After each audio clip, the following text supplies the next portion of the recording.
ہماری پیدائش سے بہت سارے حقائق جڑے ہوئے ہیں، ان حقائق کو اللہ تعالیٰ نے کھول کر کے قرآن مجید کے مختلف آیتوں میں اس کا تذکرہ کیا ہے۔ انشاءاللہ قرآن کی آیات کی شکل میں ہمارے اس دنیا میں پیدا ہونے کی حقیقت کس طرح تھی اور کس طرح ہے، اور اس کو لے کر کے اللہ کے کتنے بڑے احسانات ہمارے اوپر کیے گئے ہیں۔ اسی لیے شاید اللہ تعالیٰ کہہ رہا ہے میں نے تم کو پیدا کیا اس لیے تم میری عبادت کرو۔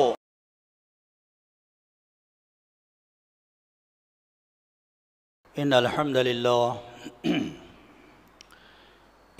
للہ نحمده ونستعینه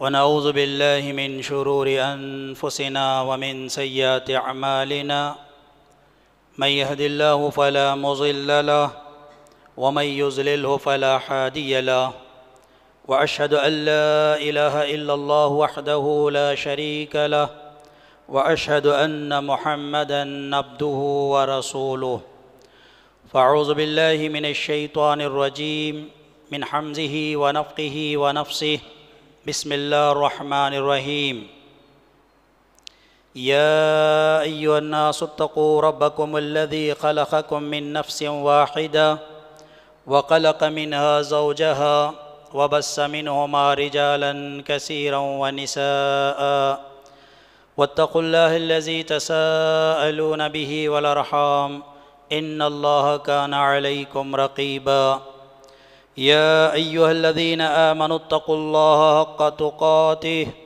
ولا تموتن إلا وأنتم مسلمون يا أيها الذين آمنوا اتقوا الله وقولوا قولا سديدا يصلح لكم أعمالكم ويغفر لكم ذنوبكم ومن يطع الله ورسوله فقد فاز فوزا عظيما أما بعد فإن خير الحديث كتاب الله وخير الهدي هدي محمد صلى الله عليه وسلم وشر الأمور محدثاتها وكل محدثة بدعة وكل بدعة ضلالة وكل ضلالة في النار رب اشرح لي صدري ويسر لي أمري واحلل عقدة من لساني يفقهوا قولي ربي زدني علما ربي يسر ولا تعسر وتمم بالخير۔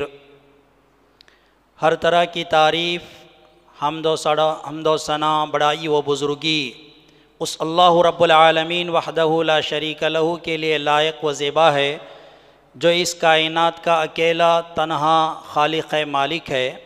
وہی رب العالمین کی ذات ہے جو اس کائنات کے جن و انسانیت کے رشد و ہدایت کے خاطر اس کائنات میں بے شمار نبی اور رسولوں کو مبعوث فرمائی۔ ان تمام اللہ کے نبیوں اور رسولوں پر اللہ کی خصوصی رحمتیں برکتیں نازل ہو، بالخصوص اس کائنات کے آخری نبی و رسول احمد مجتبیٰ محمد مصطفیٰ صلی اللہ علیہ وسلم کے ذات گرامی پر۔ اس مختصر سی حمد و صلوات کے بعد حاضرین جمعہ و حاضرات، آج کے اس خطبہ جمعہ میں قرآن و حدیث کے روشنی میں جس موضوع کے تحت چند باتیں آپ حضرات کے سامنے گوشے گزار کرنے جا رہا ہوں، وہ موضوع ہے اللہ کی عبادت آخر کیوں۔ یہ ایک سوالیہ موضوع ہے جو سوال کیا جا رہا ہے، اللہ کی عبادت کرنا ہے تو کیوں کرنا ہے؟ اور اس موضوع کو آپ لوگوں کے سامنے وضاحت کرتے ہوئے اس بات کا بھی افسوس ہوتا ہے کہ یہ موضوع دراصل مسلمانوں کے لیے نہیں ہے، غیر مسلموں کے لیے ہونا چاہیے، اور اگر غیر مسلموں کے لیے یہ موضوع ہو اللہ ہی کی عبادت آخر کیوں، ان کو سمجھانا پڑے گا کہ تم کو ایک اللہ کی ذات پر ایمان لانا چاہیے، اسی کی تم لوگ عبادت کرنا چاہیے۔ لیکن افسوس آج غیر مسلمانوں کے مقابلے میں وہ مسلمان جو اپنے آپ کو مسلمان کہتے ہیں، کلمہ شہادت کا اقرار کرتے ہیں، کلمہ طیبہ کا اقرار کرتے ہیں، اس کے باوجود بھی اللہ کی عبادات سے کوسوں دور ہو کر آج کا مسلمان زندگی گزار رہا ہے۔ مسجدوں سے جو تعلقات آج مسلمانوں سے جس پیمانے پہ ہونا چاہیے اس پیمانے پہ مسلمان مسجدوں میں نظر نہیں آ پاتے ہیں۔ تو میں نے سوچا کہ حالات کے پیش نظر ایک ایسا موضوع آپ کے سامنے تیار کروں جس موضوع کا عنوان یہ ہو کہ اللہ کی عبادت آخر کیوں ہم اللہ کی عبادت کرنا چاہیے۔ اس سوال کا جواب قرآن اور حدیث کے روشنی میں ہم سب مل کر تلاش کرنے کی کوشش کریں گے۔ اس کا جواب جتنے نبیوں کو اللہ تعالیٰ نے اس کائنات میں بحیثیت نبی اور رسول مبعوث کیا ہے، ہر نبی کو اپنی نبوت اور اپنی رسالت کی ذمہ داری کا اور اسے ادا کرنے کا حکم دیتے ہوئے ایک ہی پیغام پہنچایا، کائنات کے انسانوں کے نام اللہ کی طرف سے اور اللہ کے نبیوں نے اور اللہ کے رسولوں نے۔ وہ پیغام کیا تھا؟ یا ایھا الناس اعبدوا ربکم الذی خلقکم والذین من قبلکم لعلکم تتقون۔ سورہ بقرہ کی اس آیت کے اندر ہر نبی نے اپنے امت کے پاس سب سے پہلا جو پیغام رکھا وہ عبادت کے تعلق سے رکھا۔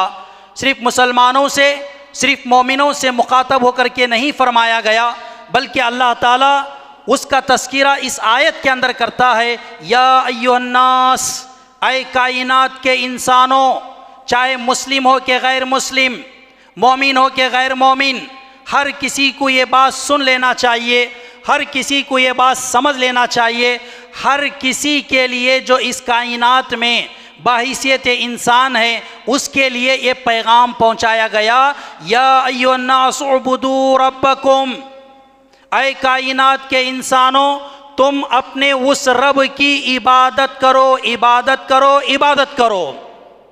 اعبدوا ربکم، اپنے رب کی عبادت کرو۔ کس رب کی عبادت اور کیوں اس رب کی عبادت ہونا چاہیے؟ یا ایھا الناس اعبدوا ربکم الذی خلقکم، کیونکہ اس نے تم کو پیدا کیا، والذین من قبلکم، تمہارے ساتھ ساتھ تم سے پہلے جتنے آدم علیہ السلام سے لے کر تم تک اور تا قیامت آئیں گے سب کو اسی اللہ رب العالمین نے پیدا کیا ہے، لعلکم تتقون، تاکہ تم اللہ سے ڈرنے والے بنو، متقی اور پرہیزگار بنو۔ میں اور آپ ہم میں سے ہر ایک اگر یہ چاہتے ہیں کہ اللہ سے ڈرنے والے بندے بن کر ایک ایسی زندگی جس کا کوئی اعتبار نہیں ہے، جس کا کوئی بھروسہ نہیں ہے، اور آئے دن مختلف موتوں کے حادثے ایک کے بعد دیگرے ہمارے سامنے موت کا پیغام ایسے انداز میں لے کر کے آ رہے ہیں جس پر یقین اور گمان بھی نہیں ہوتا کہ اس موت کے شکار ایسے بھی ہو سکتے ہیں جس کے بارے میں ہم سوچ بھی نہیں سکتے۔ وہ تمام چیزیں ہمارے سامنے ہیں، تو لہٰذا مرنا ضروری ہے اور اپنے رب کے پاس حاضری بھی ضروری ہے۔ کل قیامت کے دن میدان محشر میں اپنے رب سے آمنا سامنا کرنا ہے، اسی لیے اس اللہ سے ڈرنا ہے۔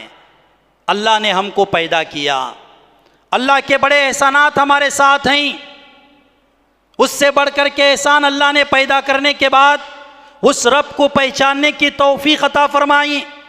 کلمہ شہادت ہم اپنے زبانوں سے پڑھتے ہیں، رب کی معرفت ہمارے پاس ہے، دین اسلام جیسا مذہب ہمارے پاس ہے، نبی کریم صلی اللہ علیہ وسلم جیسے با اخلاق نبی کے اخلاقیات ہمارے زندگی میں لانے کے لیے اس کے تعلیمات ہمارے سامنے ہیں۔ اسی لیے اللہ رب العالمین فرماتا ہے، اے کائنات کے لوگوں تم اپنے اس رب کی عبادت کرو جس نے تم کو پیدا کیا۔ سوال کیا تھا موضوع کا؟ اللہ کی عبادت آخر کیوں؟ اللہ کی عبادت آخر اس لیے کیونکہ اس نے ہم کو پیدا کیا۔ ہو سکتا ہے ہمارے دل و دماغ میں اس بات کو لے کر کے یہ بات آ رہی ہو کہ اللہ نے ویسا کیا کمال کیا ہم کو پیدا کر کے، ساری مخلوقات کو پیدا کرنے کی طرح ہم کو پیدا کیا ہوگا۔ وہ اللہ کی ذات جو اپنے بارے میں خود کہتا ہے، وَإِذَا قَضَى أَمْرًا فَإِنَّمَا يَقُولُ لَهُ كُن فَيَكُن، جب وہ اللہ کی ذات کسی چیز کو بنانا چاہتی ہے، ارادہ کر لیتی ہے وہ اللہ کی ذات کہتی ہے اس چیز سے ہو جا تو ہو جاتی ہے۔ ہم انسانوں کو اللہ نے پیدا کیا اور اس نے ہم سے کہا ہو جا تو ہم ہو گئے، اب ہونے میں ہماری غلطی کیا ہے؟ ہم کیوں اللہ کی عبادت کریں؟ ہم کیوں اللہ کو اس پیمانے میں ڈریں؟ ہم کیوں اس اللہ کی عبادت کے لیے ہم اپنی زندگی گزاریں؟ یہ اللہ کے لیے کوئی بڑی بات نہیں ہے ہماری سوچ کے مطابق۔ لفظ کن کہنے سے ہم پیدا ہو جاتے ہیں، لیکن ہمارے پیدا ہونے کا جو پروسیس ہے، ہمارا پیدا ہونے کا جو سسٹم ہے، میں اور آپ اچھی طرح جانتے ہیں۔ اگر لفظ کن ہی سے ہم کوئی ایک حکم میں پیدا کرنا ہوتا تو ماں کے پیٹ میں 8 سے 9 مہینے ہم پرورش نہ پاتے۔ اس ماں کے پیٹ کے اندر ہم جب پرورش پا رہے تھے، اس کے اندر جو کارکردگی ہماری ہو رہی تھی، نہ ماں کو معلوم تھا نہ باپ کو معلوم تھا، لڑکا ہے یا لڑکی ہے، گوری ہے یا گورا ہے، کالی ہے یا کالا ہے، علم والا ہے یا ان پڑھ ہے، مالدار ہے یا غریب ہے، مسلمان ہے کہ غیر مسلمان ہیں۔ ہماری پیدائش سے بہت سارے حقائق جڑے ہوئے ہیں۔ ان حقائق کو اللہ تعالیٰ نے کھول کر کے قرآن مجید کے مختلف آیتوں میں اس کا تذکرہ کیا ہے۔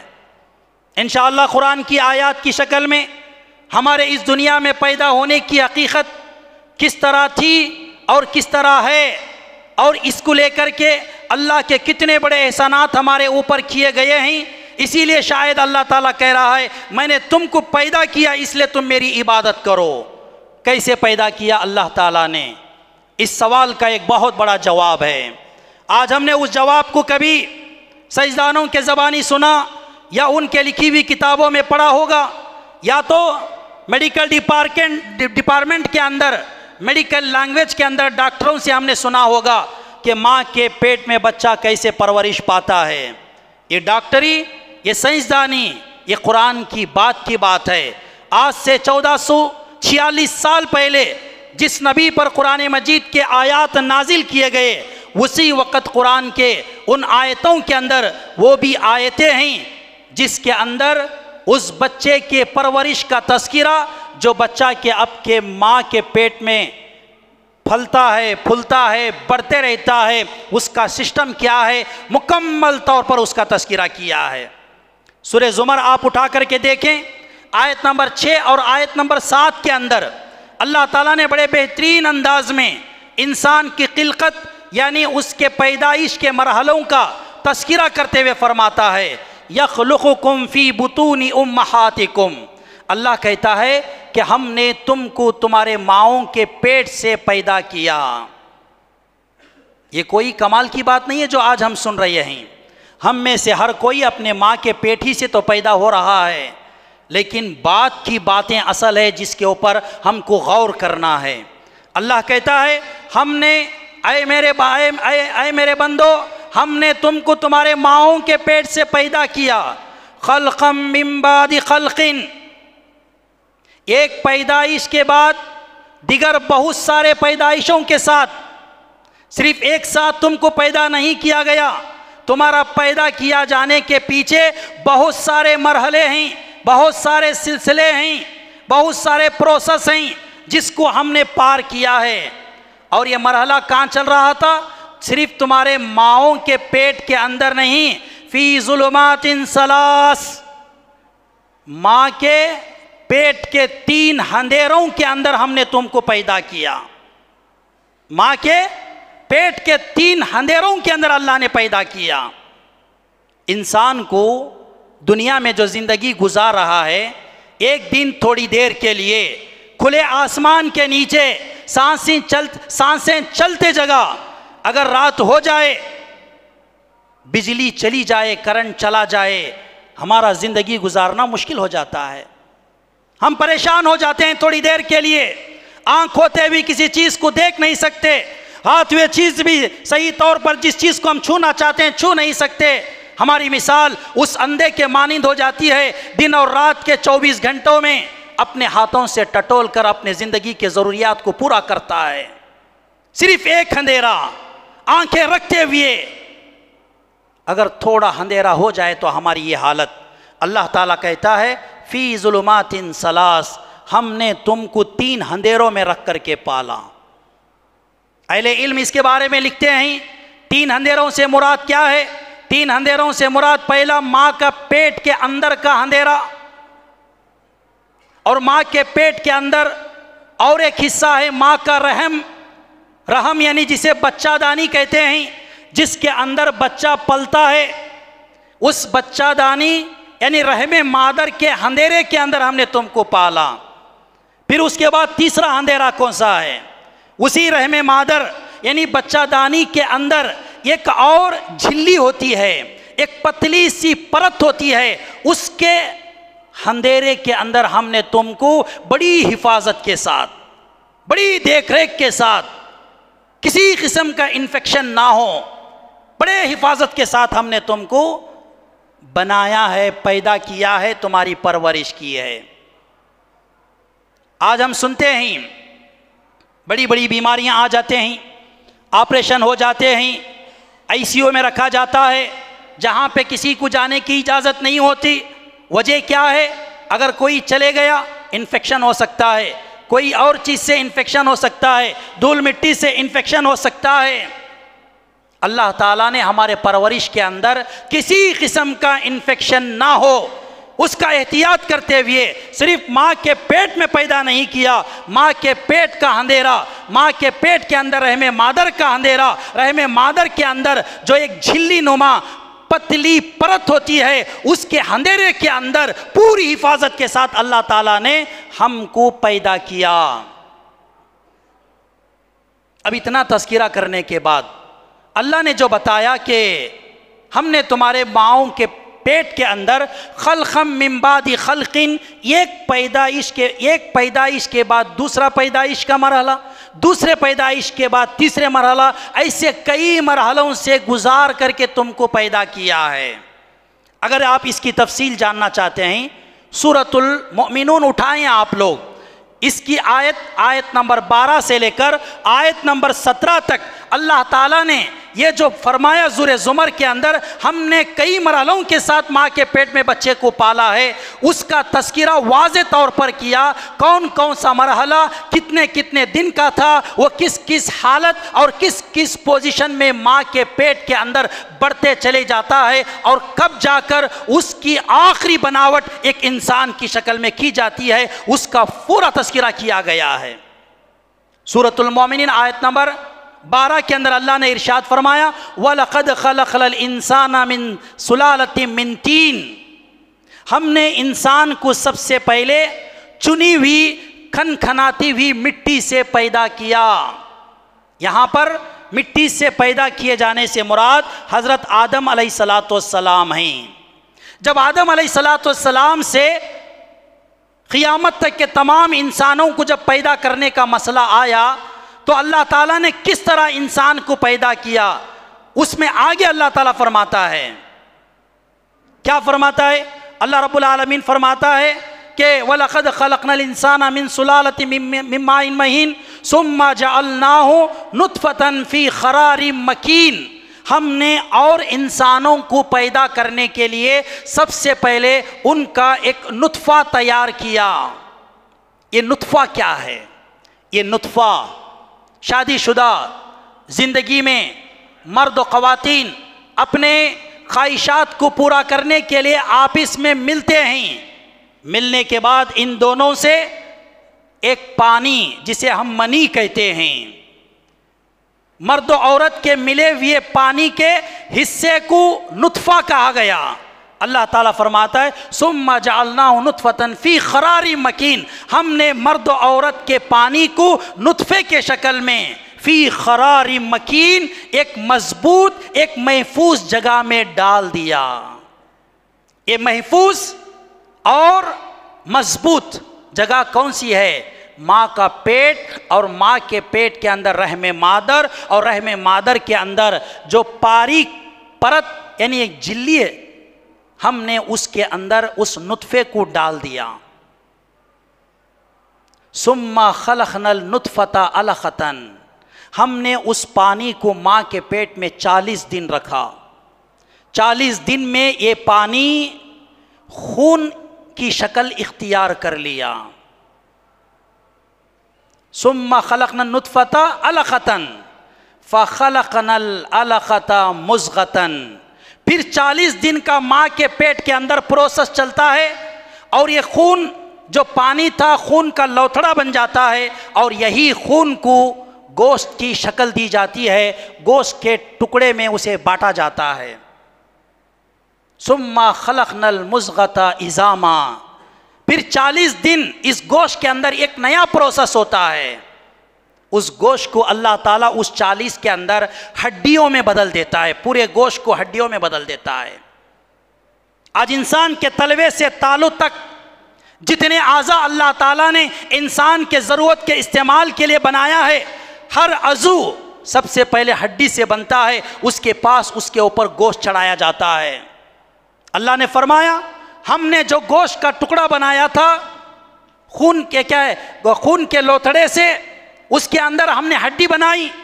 پھر ہڈی بنانے کے بعد کیا کیا؟ فَكَسَوْنَا الْعِظَامَ لَحْمًا. اسی بنے ہوئے ہڈی کے اوپر ماں کے پیٹ کے اندر 40 دن کے اندر ہم نے دوبارہ اس کے اوپر گوشت چڑھایا. فَكَسَوْنَا الْعِظَامَ لَحْمًا. ہم نے ان بنی ہوئی ہڈیوں کے اوپر دوبارہ گوشت چڑھایا. ہڈی کا گوشت بڑا مزہ رہتا ہے, ہڈی کا گوشت خریدنا چاہیے. ہوتا ہے کہ نہیں ہمارا؟ جب ہڈی سے گوشت نکالتے ہو, جہاں دوسری مخلوقات کو اللہ نے پیدا کیا وہی سسٹم انسان کے پیدائش کا بھی ہے. ہڈی کے اوپر جو گوشت لگا ہے یہ گوشت سے بنی ہوئی ہڈی, اور ہڈی پر پھر اللہ تعالیٰ نے دوبارہ گوشت کو چڑھایا. اب چڑھانے کے بعد ہوتا کیا ہے؟ اللہ فرماتا ہے ثم انشأناه خلقا آخر. پھر ہم نے اس ہڈی پر گوشت چڑھانے کے بعد اس کا آخری مرحلہ طے کیا. اب اسے لڑکا بنانا ہے یا لڑکی, گورا بنانا ہے یا کالا,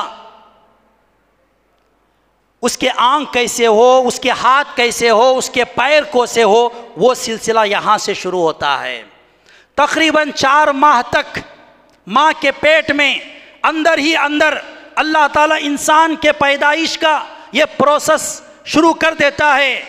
ماں اس سے غافل ہے, باپ اس سے غافل ہے, دادا دادی نانا نانی پوتے پوتی یا نواسے نواسی کی خوشخبری لوگوں کے اندر دے رہے ہیں رتی بدا برابر. ان کو اس بات کا خبر نہیں ہے کہ ماں کے اندر کیا پروسیسنگ چل رہی ہے.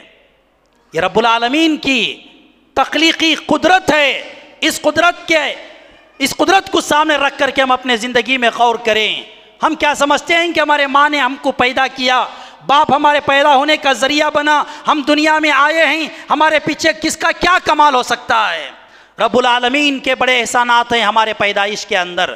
اس طرح ایک لمبے پروسیس کے بعد ثم انشأناه خلقا آخر, اللہ کہتا ہے ہم نے تم کو ایک آخری مرحلہ دیا. پھر اللہ خود ہمارے بنانے اور ہمارے پیدا کرنے کے بارے میں تعریف کرتا ہے فتبارک اللہ احسن الخالقین. کتنی بابرکت ہے اللہ کی وہ ذات جس نے اتنے بہترین انداز میں انسان کو بنایا. جس نے بنایا اسے احساس ہے, جس نے بنایا اسے اس بات کا پورا اندازہ ہے کہ انسان کیسے مرحلوں سے گزر کر کے بنایا گیا ہے, کتنے بہترین انداز میں اسے بنایا گیا ہے, اس کے بنانے میں کیا تکنیکی چیزیں اختیار کیے گئے ہیں. وہ بنایا ہے, وہ بنانے والا اچھی طرح جانتا ہے, پھر اس کی سرٹیفکیٹ دیتا ہے میں نے دنیا کے تمام مخلوقات میں سے انسان کو سب سے بہترین پیدائشی مرحلوں سے گزار کر کے اس کی پرورش کرتے ہوئے ماں کے پیٹ کے اندر, ماں کے پیٹ سے جنم دیا ہے. فتبارک اللہ احسن الخالقین. کتنا بہترین وہ پیدا کرنے والا ہے, اس سے بہترین پیدا کرنے والا کوئی ہو ہی نہیں سکتا. مسلمانوں, بحیثیت مسلمان ہونے کے کبھی اپنے زندگی میں اپنے پیدا ہونے پہ یا اپنے تلوے سے تعلق تک کہ اللہ تعالیٰ نے جو اعضاء فٹ کیا ہے اسے سامنے رکھ کر کے کبھی غور و فکر کیا ہے؟ 24 گھنٹے ہمارے مرد و عورتیں اینک کے نظر ہوتے ہیں, اپنے آپ کو سنوارتے ہیں. کبھی اس اینک میں اپنے چہرے کو دیکھ کر, اپنے جسم کو دیکھ کر, آنکھوں کو دیکھ کر, اپنے چہرے اور بالوں کو دیکھ کر اندازہ لگایا کہ یہ بال کیسے بنے ہوں گے، یہ آنکھ کتنے پیارے ہیں جو مجھے دیے گئے ہیں، یہ چہرہ میرا کتنا خوبصورت ہے، یہ میرا جسم کتنا پیارا بنایا گیا ہے، یہ کس نے بنایا، یہ کیوں بنایا؟ اس کے بنانے کے پیچھے بنانے والے کا کوئی مقصد بھی ہوگا، کوئی مقصد بھی ہوگا۔ اسی لیے اس مقصد کو یاد دلاتے ہوئے سب سے پہلے تو اللہ نے یہ کہا یا ایھا الناس اعبدوا ربکم الذی خلقکم، میں نے تم کو پیدا کیا ہے اے انسانوں، اس لیے تم کو میری عبادت کرنا پڑے گا۔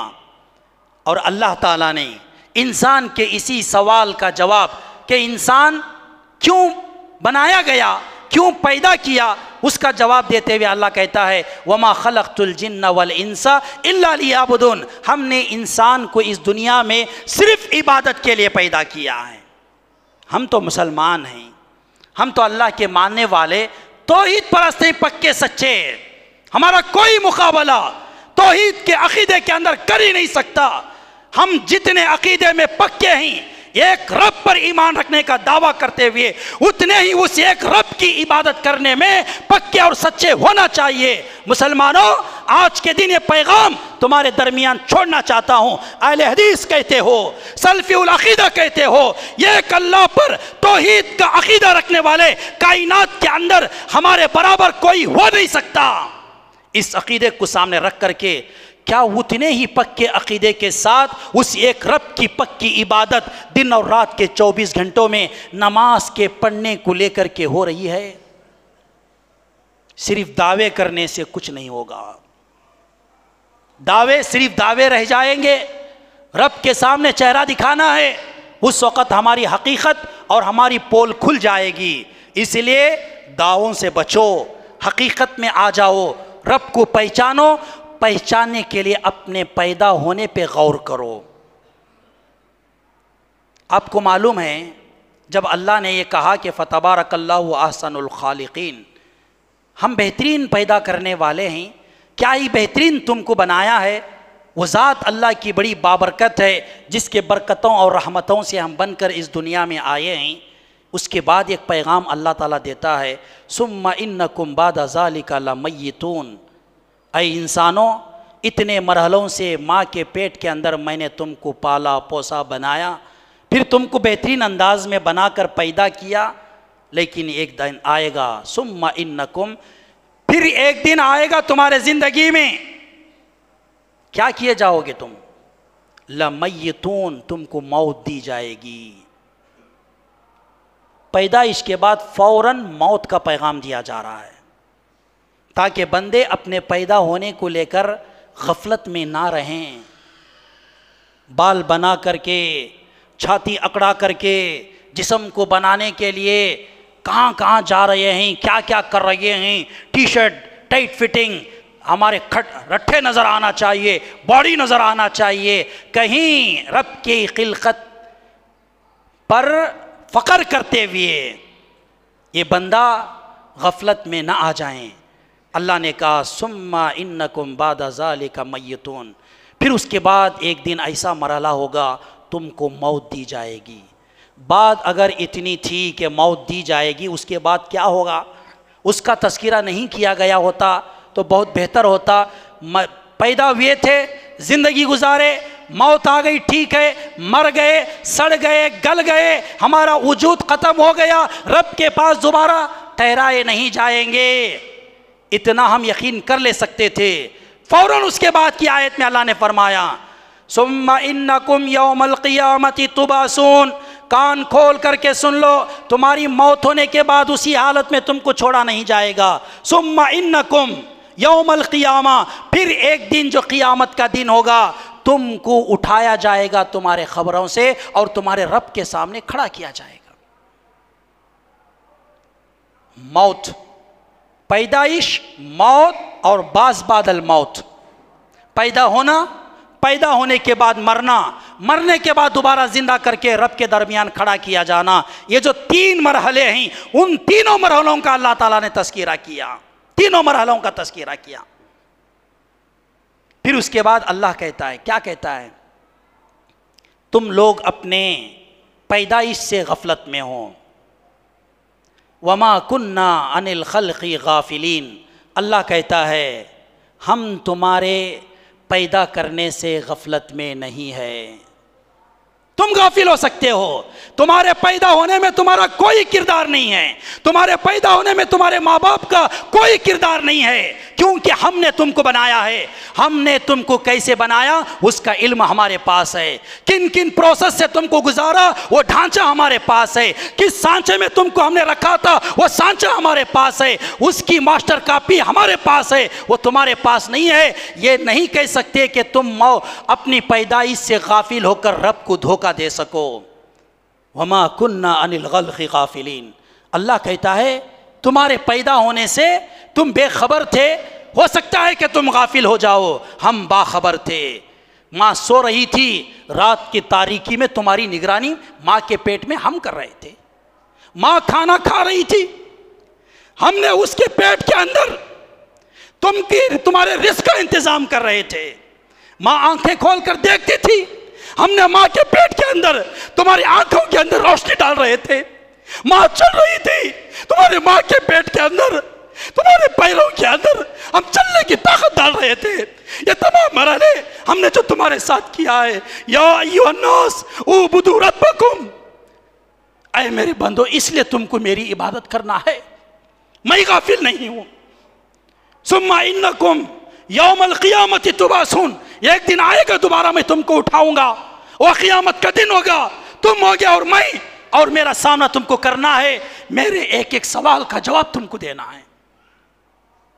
قیامت کے منظر آج ہمارے اس ملک کے اندر، ہمارے اسٹیٹوں کے اندر، دیگر ممالک کے اندر ایک معمولی بارش کی شکل میں جو طوفان اختیار کر کے بھیانک قیامت کا منظر ہمارے سامنے، لوگوں کو بہتے ہوئے ڈوبتے ہوئے ہم دیکھ رہے ہیں، گھروں کو گرتے ہوئے ہم دیکھ رہے ہیں، آن کی آن میں بستیاں برباد ہوتے ہوئے ہم دیکھ رہے ہیں، وہ مضبوط پہاڑ جو آسمان سے چھوتے ہیں، وہ پانی کی معمولی طاقت کو برداشت نہ کرتے ہوئے وہ زمین کے کئی کلومیٹر تک ڈھیر ہو رہے ہیں۔ اور کیا چاہیے؟ قیامت کیسے قائم ہوگی؟ قیامت کیسے قائم ہوگی؟ یہ رب کے احسانات ہیں میرے بھائیوں، اسے ہم بھول نہیں سکتے۔ اسی لیے سورہ زمر میں اللہ نے جو کہا ہم نے تم کو تمہارے ماؤں کے پیٹ کے اندر 3 اندھیروں میں رکھ کر کے مختلف مرحلوں سے گزار کر کے پیدا کیا ہے، اب حق جتاتا ہے اللہ تعالیٰ، کیا فرماتا ہے؟ ذالکم اللہ ربکم، وہی تمہارا رب ہے جسے تم اللہ کہتے ہو، اپنے گھروں پر لکھنا پسند کرتے ہو، تعویذ میں اسے لکھ کر لٹکانا چاہتے ہو، موبائل کے اسکرین پر اللہ جو لفظ ہے لکھ کر کے رکھ لینا چاہتے ہو، اسے مقدس مانتے ہو، لیکن اس طرح ماننے سے کچھ نہیں ہوگا۔ اللہ نے کہا ذالکم اللہ ربکم، جس نے تم کو پیدا کیا اتنے پروسیس کے ساتھ، وہی اللہ تمہارا رب ہے۔ لہ الملک، اسی کے لیے ہر طرح کی بادشاہت ہے، اسی کے لیے ہر طرح کی قوت ہے، اس کے مقابلے میں کوئی بادشاہ نہیں ہو سکتا، اس کے مقابلے میں کوئی طاقت رکھ ہی نہیں سکتا۔ لا الہ الا ہوا، وہی صرف عبادت کے لائق ہے، اس کے علاوہ کوئی عبادت کے لائق نہیں ہے۔ انسان کے پیدا کیے جانے کے مرحلوں کا تذکرہ کرنے کے بعد اللہ کہتا ہے میں تمہارا رب ہوں، میں نے تم کو پیدا کیا، میرے پاس وہ قوت ہے تم کو پیدا کرنے کی، اس لیے تم پیدا کیے گئے ہو۔ پھر اس کے بعد تیسرا جو پیغام دیتا ہے لا الہ الا اللہ، کوئی عبادت کے لائق نہیں، وہی جس نے تم کو پیدا کیا تمہارے عبادتوں کا لائق ہے، مستحق ہے۔ اللہ آخر میں ایک سوال کرتا ہے، کیا سوال کرتا ہے؟ فَأَنَّا تُصْرِفُونَ، تم کہاں بھاگ رہے ہو، تم کہاں بھٹک رہے ہو، نمازوں کے اوقات میں تم کیا کر رہے ہو، زندگی کے ضروریات کو پورا کرنے کے لیے تم کیسے در بدر کے ٹھوکریں کھا رہے ہو، یہ تمہارا پروسیس جو رب نے کیا ہے، تو اللہ اپنی عبادت کے لیے تم لوگ اسے بھول گئے ہو، تم لوگ اسے بھول گئے ہو۔ پھر اس کے بعد اللہ کہتا ہے دیکھو اب میں نے تم کو پیدا کیا، تمہارا مقصد بتا دیا ہے، مقصد پورا کرو گے تو شکر گزار بنو گے، نہیں کرو گے تو ناشکرے بنو گے، نہیں کرو گے تو ناشکرے بنو گے۔ اللہ نے فرمایا وَإِن تَكْفُرُوا، اگر تم ناشکراپن کرو گے پیدا ہو کر کے میرے ساتھ، اللہ فرماتا ہے فَإِنَّ اللَّهَ غَنِيٌّ عَنْكُمْ، اللہ تمہارے ناشکرے یا شکر گزار کرنے سے اسے کوئی فرق نہیں پڑے گا، اللہ اس سے بے نیاز ہے، تمہارے شکر گزاری کی بھی اسے ضرورت نہیں ہے، تمہارے ناشکری سے بھی اس کا کوئی فرق پڑنے والا نہیں۔ لیکن یاد رکھو اگر تم اللہ کے ناشکرے بنو گے، اللہ فرماتا ہے کہ وَلَا يَرْضَى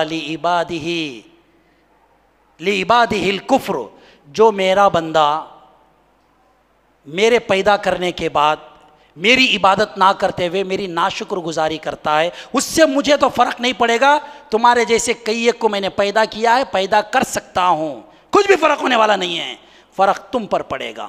فرق کیا پڑے گا؟ فرق کیا پڑے گا؟ وَلَا يَرْضَى لِعِبَادِهِ الْكُفْرُ، اللہ نے اعلان کر دیا اللہ اس بندے سے راضی نہیں ہے جو اپنے پیدا ہونے پر عبادت نہ کرتے ہوئے ناشکری کرتا ہے، اللہ اس سے راضی نہیں ہے، اللہ اس سے راضی نہیں ہے۔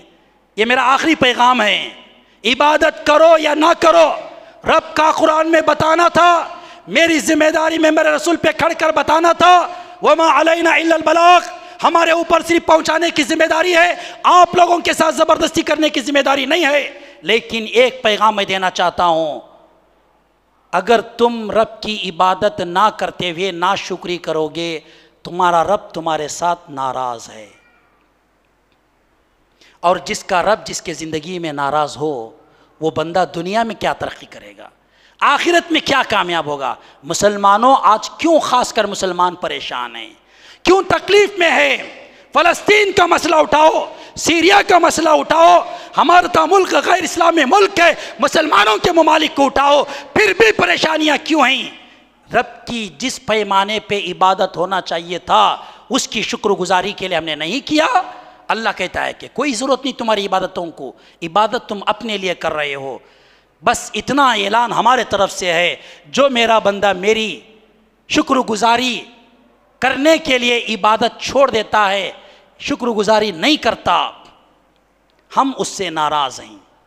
اپنے ناراضگی کا اللہ نے اظہار کر دیا، جتنے بے نمازی ہے، جتنے مسجدوں سے دور ہے، رب کی عبادت سے دور ہے، وہ اللہ کی ناراضگی کے دائرے میں زندگی گزار رہے ہیں، ان کا کچھ بھلا ہونا نہیں ہے، کب کیا کس کے ساتھ ہوگا اس کی کوئی گارنٹی نہیں ہے۔ کیوں اللہ ناراض ہے؟ ماں باپ ناراض ہو جائے ہلچل مچ جاتی ہے زندگیوں میں، بیوی شوہر سے ناراض ہو جائے اس کا سکون چھین لیا جاتا ہے، شوہر بیوی سے ناراض ہو جائے بیوی کی زندگی دوبر ہو جاتی ہے، اگر ماں باپ اولاد سے ناراض ہو جائے اولاد کا زندگی گزارنا مشکل ہو جاتا ہے۔ رب کی ناراضگی صرف ناشکری کے بنیاد پر، وہ ناشکری عبادت کے نہ کرنے پر، سبحان اللہ، الحمدللہ، جزاک اللہ، یہ کہنے سے رب کا شکر عبادت کے بغیر نہیں ہو سکتا، عبادت کے ساتھ ایڈیشنل سبحان اللہ الحمدللہ، عبادت کے بغیر لاکھوں سبحان اللہ، یہ بیکار ہمارے زبان سے نکلتے ہوئے الفاظ ہیں۔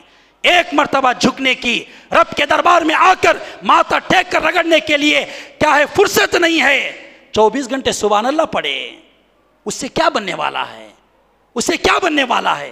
اسی لیے میرے محترم، موتوں کے سلسلے، آنے والے حادثات کے سلسلے سب کچھ دیکھ رہے ہیں، رب نے پیدا کیا کن مراحل سے گزارا وہ بھی وضاحت کی گئی ہے، اب صرف کام ہمارا اس کی عبادت کرنا، اگر آخرت میں رب سے ملاقات پر یقین ہے عبادت کر لو، نہیں ہم رب کے ناشکر گزار بندے بننا چاہتے ہیں، رب کی ناراضگی کو بنیاد بنا کر کے زندگی گزارو، چیلنج کرو رب کی ناراضگی کا اور دنیا کے اندر حاصل کی جانے والی طاقتوں کا، دنیا کی طاقتیں اور ایک طرف رب کی ناراضگی، ان دونوں کا مقابلہ رب اور اس کے بندوں کے درمیان کر رہے ہیں، کس کی جیت ہوگی کس کی ہار ہوگی فیصلہ کل قیامت کے دن میدان محشر میں ہوگا۔ یہی پیغام دیتے ہوئے دعا کرتا ہوں اللہ رب العالمین جہاں انسانوں سے ہٹ کر ہم کو مسلمان بنایا، پیدا ہونے کے پروسیس بتایا، اس سلسلے کو سامنے رکھ کر کے ہم اپنے رب کی حقیقی معرفت کو حاصل کرنے کی توفیق انہیں عطا فرمائیں، صرف اور صرف اس لیے رب کی عبادت کی اللہ ہم کو توفیق دے کہ اس نے ہم کو پیدا کیا اور رب نے توفیق دیا مسلمان بنا کر، اس مسلمان کو اللہ تعالیٰ اپنے مسلمان ہونے پر غور و فکر کرتے ہوئے اپنے پیدا ہونے پر اللہ کا شکر ادا کرنے کے لیے رب کی عبادت کرنے والا بننے کی اللہ تعالیٰ اسے توفیق عطا فرمائے۔ ربنا تقبل منا انک انت السمیع العلیم وتب علینا انک انت التواب الرحیم۔ سبحان ربک رب العزت عما یصفون وسلام علی المرسلین والحمد للہ رب العالمین۔